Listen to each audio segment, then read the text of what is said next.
Hello friends, आप सभी का वेलकम है विनीस एकेडमी फॉर यूपी पीसीएस में।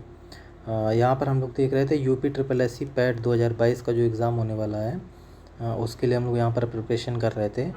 तो अभी तक हम लोगों ने देखा था ज्योग्राफ़ी के कई सारे लेक्चर्स देखे थे और साथ ही साथ हिस्ट्री का एक लेक्चर देखा था। उसमें इंडस वैली सिविलाइजेशंस को कवर किया था, यानी उसके इंट्रोडक्शंस को कवर किया था हम लोगों ने, सिंधु घाटी की जो सभ्यता है। और साथ ही साथ जनरल अवेयरनेस से रिलेटेड भी एक लेक्चर देखा था, जिसमें हम लोगों ने इन्वायरमेंट एंड वाइल्ड लाइफ से रिलेटेड जो भी इंस्टीट्यूट्स हैं उनको देखा था, साथ ही साथ उनके लोकेशन वगैरह को कवर किया था। तो उसी सेक्शंस को, यानी कि जनरल अवेयरनेस के सेक्शंस को आगे बढ़ाते हुए आज हम लोग देखेंगे साइंस एंड टेक्नोलॉजी से रिलेटेड जो भी इंस्टीट्यूट्स हैं उनको देखेंगे, साथ ही साथ उनके लोकेशंस को देखेंगे। क्योंकि एग्ज़ाम्स में क्या होता है, कई बार कोई इंस्टीट्यूट्स दे दिया जाता है और उसकी लोकेशंस को पूछ लिया जाता है। तो उसी चीज़ को कवर करने के लिए हम लोग यहाँ पर डिफरेंट इंस्टीट्यूट्स और उनकी लोकेशंस को देख रहे हैं। तो चलिए आज के टॉपिक को स्टार्ट करते हैं। साइंस एंड टेक्नोलॉजी के जो भी इंस्टीट्यूट्स हैं उनको देखेंगे, ठीक है। तो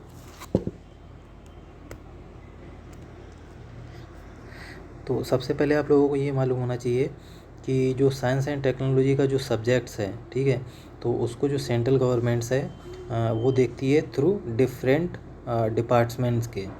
तो उसने बहुत सारे वेरियस डिपार्टमेंट्स बनाए हुए हैं साइंस एंड टेक्नोलॉजी के सब्जेक्ट्स को देखने के लिए।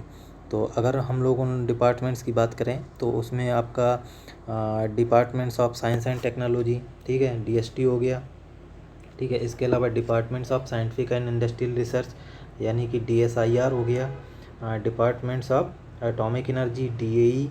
डिपार्टमेंट्स ऑफ स्पेस, यानी DOS. And departments of biotechnology, यानी डीबीटी। ये सारे डिपार्टमेंट्स हो गए जिसके थ्रू वो साइंस एंड टेक्नोलॉजी से रिलेटेड सब्जेक्ट्स को हैंडल करती है। इसके अलावा क्या होता है कि एक उसने सेपरेट मिनिस्ट्री बनाई हुई है, ठीक है, यानी मिनिस्ट्री ऑफ अर्थ साइंसेज। वो क्या करती है कि अर्थ से रिलेटेड जो भी साइंस एंड टेक्नोलॉजी है, जैसे आपका वेदर की फोरकास्टिंग हो गया, ठीक है, मानसून हो गया, ओशियन से रिलेटेड जो भी साइंस एंड टेक्नोलॉजी है, इन सारी चीज़ों को हैंडल करने के लिए उसने एक सेपरेट यानी मिनिस्ट्री ऑफ अर्थ साइंस बनाई हुई है, सेपरेट मिनिस्ट्री बनाई हुई है, मिनिस्ट्री ऑफ अर्थ साइंसेज।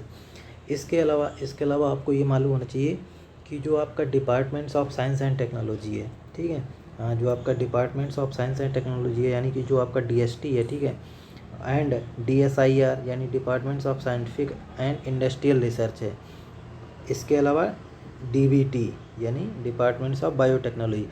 ये जो तीन डिपार्टमेंट्स हैं, ठीक है, इनको क्या करता है, इनको हैंडल करता है ministry of science and technology, ठीक है। तो ministry of science and technology in तीन डिपार्टमेंट्स को हैंडल करता है। इसके अलावा जो डिपार्टमेंट्स ऑफ एटॉमिक एनर्जी हो गया, ठीक है, यानी DAE, departments of atomic energy हो गया, एंड डिपार्टमेंट्स ऑफ स्पेस यानी डीओएस, जो डॉस हो गया, इसको हैंडल करता है डायरेक्टली पीएमओ ऑफिस, ठीक है, यानी prime minister of India in दो डिपार्टमेंट्स को डायरेक्टली देखता है, ठीक है। तो अगर कोई भी डिपार्टमेंट ऑफ स्पेस से रिलेटेड या डिपार्टमेंट ऑफ एटॉमिक एनर्जी से रिलेटेड कोई भी रिपोर्टिंग होती है तो उसको डायरेक्ट पीएमओ को ये दोनों डिपार्टमेंट्स करते हैं, ठीक है। तो इस चीज़ को आप लोगों को याद रखना है, ठीक है। तो ministry of science and technology, ठीक है। तो जैसा कि मैंने आप लोगों को बताया कि जो तीन डिपार्टमेंट्स होते हैं, आपका हो गया डीएसटी का हो गया, departments of science and technology हो गया, department of scientific and industrial research हो गया, और डिपार्टमेंट्स ऑफ बायोटेक्नोलॉजी। ये जो तीन डिपार्टमेंट्स हैं इनको देखने के लिए एक मिनिस्ट्री होती है, ministry of science and technology, यानी कि ministry of science and technology in तीनों डिपार्टमेंट्स को हैंडल करती है, ठीक है। तो इसके अलावा भी बता दिया कि बाकी के जो दो डिपार्टमेंट्स होती है उनको डायरेक्ट पीएमओ हैंडल करता है, और अर्थ साइंस से रिलेटेड जो भी टेक्नोलॉजी या साइंस होती है उसको देखने के लिए एक separate ministry of earth sciences होती है, ठीक है। तो याद रखिएगा आप लोग। तो अब departments of science and technology यानी डीएसटी का फंक्शन क्या होता है। तो सबसे पहले departments of science and technology DST का फंक्शन होता है कि जो भी कंट्री में साइंस एंड टेक्नोलॉजी से रिलेटेड जो भी पॉलिसीज़ वगैरह हैं उनको फार्मूलेट करना, ठीक है। तो यानी साइंस एंड टेक्नोलॉजी से सब्जेक्ट से रिलेटेड जो भी पॉलिसी का फॉर्मेशन होता है, पॉलिसीज़ बनाई जाती है, उसको departments of science and technology ही देखता है, ठीक है। उसके अलावा उन पॉलिसीज़ के इम्प्लीमेंटेशन का भी उत्तरदायित्व departments of science and technology का ही होता है। इसके अलावा और कौन से फंक्शन होते हैं जो departments of science and technology करती है, तो आपको पता होना चाहिए कि जो डिफरेंट साइंस एंड टेक्नोलॉजी से रिलेटेड जो डिफरेंट सेक्टर्स हैं, ठीक है, जो डिफरेंट सेक्टर्स हैं उनमें रिसर्च के प्रमोशन के लिए उन डिफरेंट सेक्टर्स का आइडेंटिफिकेशन का जो जिम्मेदारी होती है वो भी departments of science and technology की होती है। उसके साथ में साइंस एंड टेक्नोलॉजी से रिलेटेड जो भी इंफॉर्मेशन है उसको भी departments of science and technology he provide कराता है।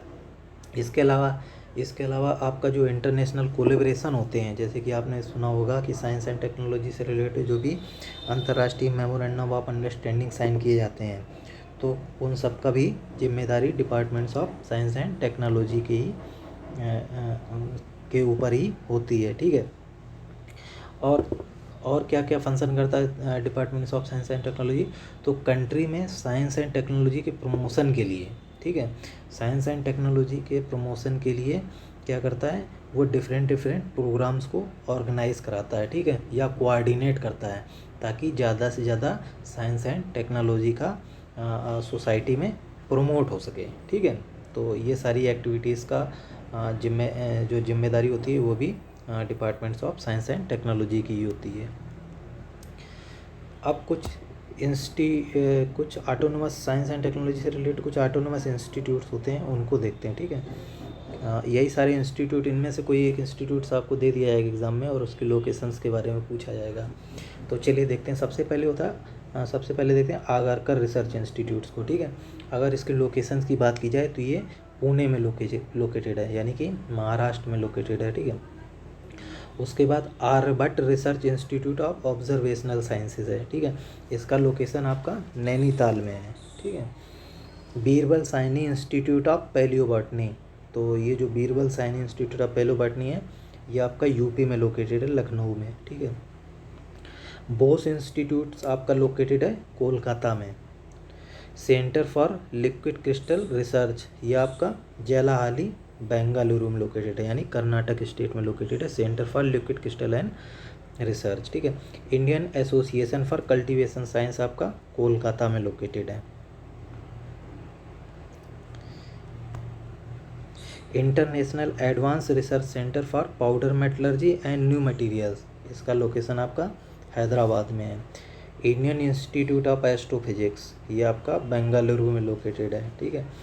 इंडियन इंस्टीट्यूट ऑफ जियोमैग्नेटिज्म ये मुंबई में लोकेटेड है।